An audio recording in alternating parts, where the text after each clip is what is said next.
Bismillah ar-Rahman ar-Rahim. Excellencies, colleagues, distinguished delegates, ladies and gentlemen, all protocols observed.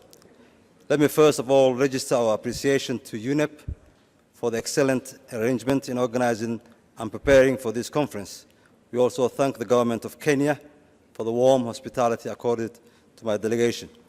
Environmental resources of Somalia, like elsewhere in the world, form the foundation and the basis of the socio-economic development of the country.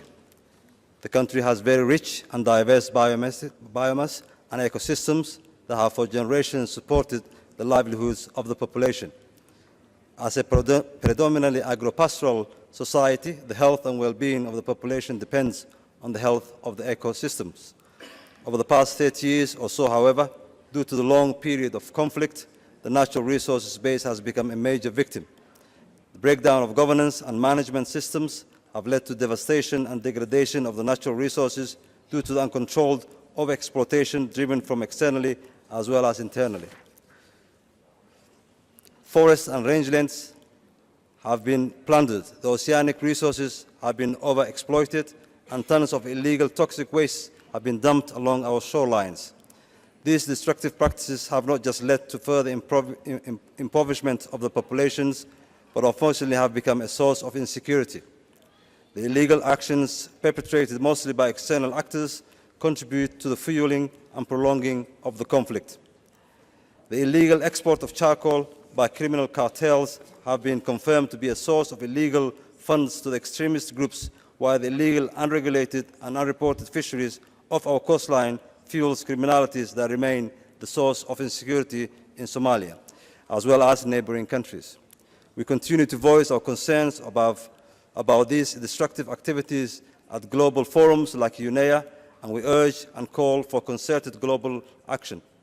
Needless to say, we are all interconnected, and the dumping and destructions in Somalia have far wider reach and implications beyond the poison sites in our country.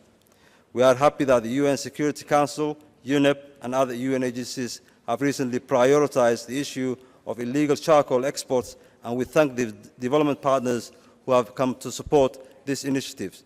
We wish to call for more commitment and support from the destination countries for this illegal charcoal.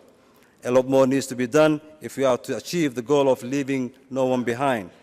As we struggle with the destruction of natural resources as elsewhere, the impacts of climate change remains a matter of life and death for Somalia. Climate change and the associated desertification and land degradation impacts the country's growth and recovery potentials.